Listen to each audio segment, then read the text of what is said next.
Hello students, सभी को हमारे यूट्यूब चैनल में स्वागत है। आज हम लोग देखेंगे क्लास 9 के इतिहास के दूसरा चैप्टर का पार्ट 2।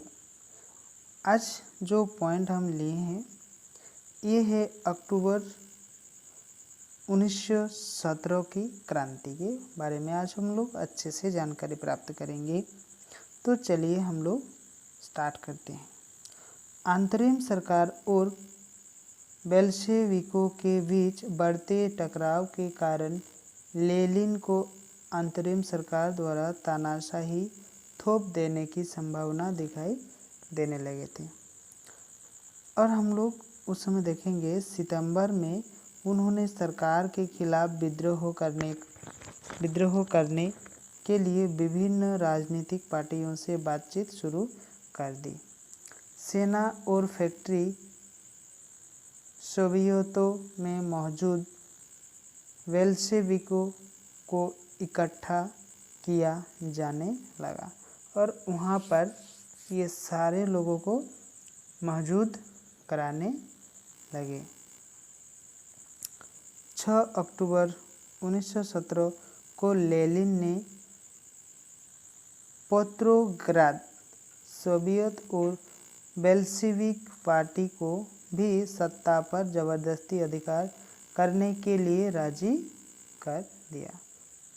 तो उसने क्या किया, ज़बरदस्ती की। वो लोग नहीं चाहते थे तो इसने बोला कि नहीं, आप लोग नहीं भी चाहते हैं तो कोई बात नहीं, लेकिन आप लोगों को क्या करना है, इसमें भाग लेना है।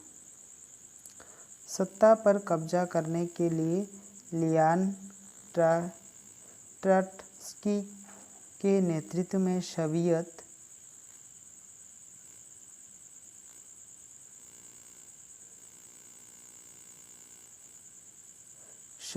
ने एक सैनिक क्रांतिकारी समिति का गठन किया जो कि उसके मुकाबला कर सके, लेकिन योजना को लागू करने के दिन का खुलासा नहीं किया गया। यानी कि इसको कब हम लोग योजना जो है इसको कब लागू करेंगे, इसका खुलासा उस समय नहीं किया गया।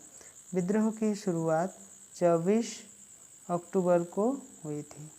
कब हुई थी? 24 अक्टूबर को। इसका जो लड़ाई की यानी कि विद्रोह, लड़ाई हम लोग कहेंगे, उसका शुरुआत 24 अक्टूबर में की गई थी। संकट की आशंका को भांपकर प्रधानमंत्री केरेट्स्की सैनिक टुकड़ियों को इकट्ठा करने के लिए राजधानी से बाहर चले गए। जब उसको प्रधानमंत्री को ये पता चल गया कि ये बहुत ही बड़ा भयंकर रूप ले सकता है तो उसने क्या किया, बाहर चले गए अपना राजधानी को छोड़कर पुलिस बल लाने के लिए। अगले ही दिन तड़के और सरकार के वफादार सैनिकों ने बेल्शेविक अखबारों के दफ्तरों को घेर लिया। जब उसने देखा तो अखबार यानी कि जहाँ पेपर वगैरह ये छपता था तो उस जगह को क्या कर लिया, तुरंत घेर लिया। टेलीफोन और टेलीग्राफ दफ्तरों पर नियंत्रण स्थापित करने और विक्टर पेल्स की रक्षा करने के लिए सरकार समर्थक हजारों सैनिक को भेज दिया गया। यानी कि अपना अपना जो दफ्तर है, इस दफ्तर को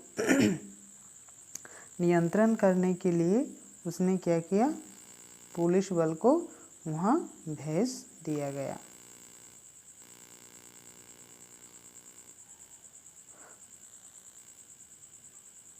प्रतिक्रिया स्वरूप क्रांतिकारी समिति ने भी अपने समर्थकों को सरकारी कार्यालय पर कब्जा करने और मंत्रियों को गिरफ्तार करने का आदेश दे दिया। जब इस तरह का हरकत वो लोग कर रहे थे तो उसने क्या किया, इसको कब्जा करने के लिए बोल दिए। उसी दिन अरोरा नाम के एक युद्धपोत ने विक्टर पेल्स पर बम मारी और करनी शुरू कर दी। यानी कि गोला बारूद जैसे कार्य वहाँ ये लोग क्या कर रहे थे, मार रहे थे। अन्य युद्धोपत ने नेवा के रास्ते से आगे बढ़ते हुए विभिन्न सैनिक ठिकानों पर कब्जा कर लिया और यह उसका सेना जो है वो आगे बढ़ता गया इस तरह से।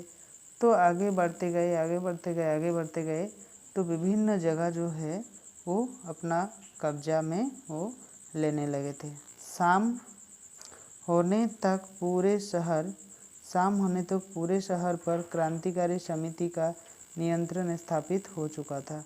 जब शाम ढलता गया, सूरज ढलता गया तो अपना जो क्रांतिकारी समिति था वो अपना नियंत्रण में सबको ले लिया था और मंत्रियों ने आत्मसमर्पण कर दिया। और मंत्री लोगों ने क्या किया, आत्मसमर्पण कर दिया। मतलब लोग बोले कि नहीं, हम लोगों से ये चीज़ नहीं होगा, तो हम लोग आत्मसमर्पण करना चाहते हैं। इस तरह से वहाँ किए। पोतोग्राद में अखिल रूसी सोवियत कांग्रेस की एक बैठक आयोजित की गई जिसमें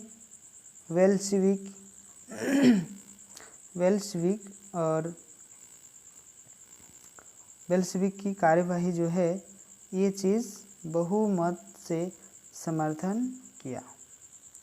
अन्य शहरों में भी विद्रोह होने लगे और तरह तरह के लड़ाई जो है ये अन्य शहरों में ये होने लगे।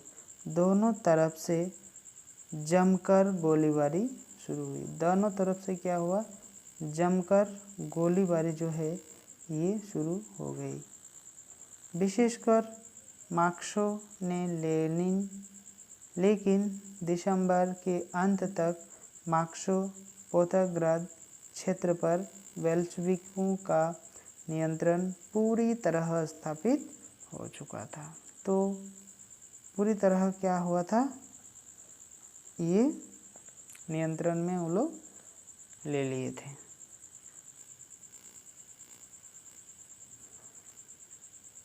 अभी हम लोग देखेंगे समाजवादी समाज का निर्माण किस तरह से हुआ था। गृह युद्ध के दौरान भी बेल्शेविकों ने उद्योगों और बैंकों का जो राष्ट्रीयकरण करने का नीति उसने क्या कर दिया, जारी कर दिया। यानी कि सभी को हक रहेगा कि वह इस तरह से मतलब कार्य कर सके, यानी कि पूरा देश के अंदर। उन्होंने किसानों को समाजीकरण की गई और ज़मीन पर खेती करने के लिए उसने क्या कर दिया, अब पूरा छूट दे दिया कि आप लोग यहाँ खेती कर सकते हो। इस तरह से वहाँ दे दिया गया था। बेल्शेविक जब्त किए गए खेतों का उपयोग यह दिखाने के लिए करते थे कि सामूहिकता क्या है। वो लोग खेती करने के लिए हम लोग को क्या करना होता है, एक साथ में कार्य करना पड़ता है। खेत किस तरह का होता है, बहुत सारा इस तरह का होता है, इस तरह का होता है, इस तरह का होता है, ये इतना बड़ा बड़ा भी होता है। यानी कि हर एक प्रकार का हम लोग को खेत देखने को मिलता है। तो खेत में हम लोग को क्या निर्देश करता है, सभी लोग जो है एक दूसरे से ग्रुप में बांधे हुए रहते हैं। तो वही सामूहिकता को दिखाने के लिए ये चीज़ दिखाया गया था। ठीक, अभी हम लोग देखेंगे शासन चलाने के लिए केंद्रीकृत नियोजन की व्यवस्था अपनाई गई। केंद्रीकृत का मतलब होता है एक जगह में सभी को अपना अपना राय जो है देना है, तो वही होता है केंद्रीकृत। अफसर यह सोचते हैं कि अर्थव्यवस्था किस तरह काम कर सकती है, इस आधार पर वे 5 साल का लक्ष्य निर्धारित कर देते हैं और सोचते थे कि किस तरह के लिए ये अर्थव्यवस्था जो है इसको हम लोग सुधार या तरह तरह का काम हम लोग कर सकते हैं। इस आधार पर 5 साल के लिए लक्ष्य को निर्धारित हम लोग करेंगे ताकि वो पूरा अपना कार्य कर सके। इसी आधार पर उन्होंने 5 वर्षीय योजना बनवाई और इसी आधार के लिए उसने क्या किया, 5 वर्षीय योजना को अपना लिया। पहली 2 योजनाओं 1927 से 1932 तक पहली, दूसरी 33 से 38 तक दूसरी में औद्योगिक विकास को बढ़ावा उसने बहुत ज़्यादा दिया था, यानी कि इंडस्ट्री जिसको हम लोग कहेंगे उसको बहुत बढ़ावा दिया था। विकास को बढ़ावा देने के लिए सरकार ने सभी वस्तुओं की कीमत स्थिर कर दी और सरकार की जो वस्तु की कीमत है ये बढ़ाने के लिए ये कीमत क्या कर दिया, स्थिर कर दिया। केंद्रीकृत नियोजन होने से आर्थिक विकास में काफ़ी तेज़ी आई। जब ये नियोजन नीति को अपना लिया तो आर्थिक विकास जो हुआ वो बहुत ही भयानक रूप से विकास हुआ, सभी का बहुत तेज़ी से। औद्योगिक उत्पादन भी तेज़ी से बढ़ेंगे और तेज़ी से बढ़ने लगेगा। जैसे 1929 से 1933 के दौरान तेल, कोयला, स्टील के उत्पादन में 100% वहाँ पर वृद्धि हुआ था। नए नए औद्योगिक शहर विकसित हुआ और नए नए क्या हुआ, शहर का विकास होता गया।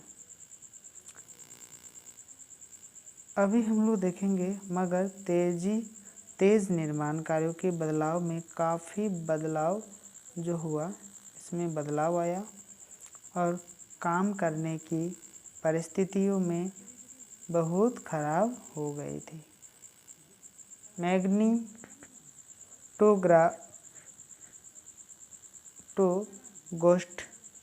के शहर में एक स्टील नियंत्रण के निर्माण कार्य मात्र 3 साल में पूरा कर लिया गया। इन 3 सालों में मजदूरों को बड़ी सख्त जिंदगी गुजारनी पड़ी, जिसके कारण वे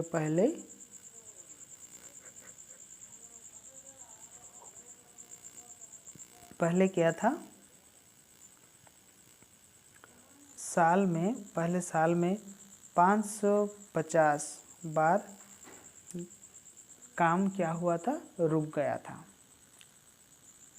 रियासती क्वार्टर में सर्दियों में शौचालय जाने के लिए 40 डिग्री से भी कम तापमान पर लोग चौथी मंजिल से उतरकर सड़क के उस पार में वो लोग क्या करते थे, दौड़कर जाते थे। एक साइड से दूसरे साइड वो लोग दौड़ करके जाते थे। एक विस्तारित शिक्षा व्यवस्था लागू की गई जिसमें फैक्ट्री कामगारों एवं किसानों को विश्वविद्यालय में प्रवेश दिलाने के खास इंतजाम भी उसी समय किए गए थे। फैक्ट्रियां में काम करने वाली महिलाओं के बच्चों के लिए वहीं पर बाड़ियाँ खोल दी और मजदूरों को सस्ती स्वास्थ्य सेवा उपलब्ध कराई गई। मजदूरों के लिए आदर्श रियासती मकानों का भी निर्माण करवाया गया, लेकिन इन सारी कोशिशों के परिणाम सभी स्थानों पर अभी हम लोग को देखने को मिलेगा। स्थान पर एक जैसी नहीं रहे हैं क्योंकि सरकारी संसाधन बहुत सीमित है और यह सरकारी जो संसाधन है ये बहुत क्या है, सीमित हम लोग देखें। तो आज के लिए बस इतना ही।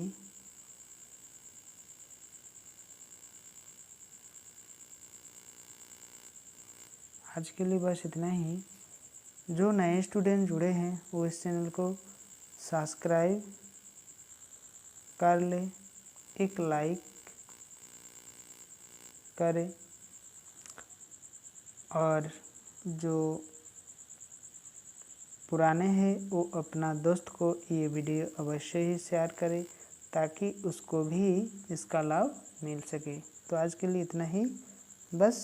Thank you.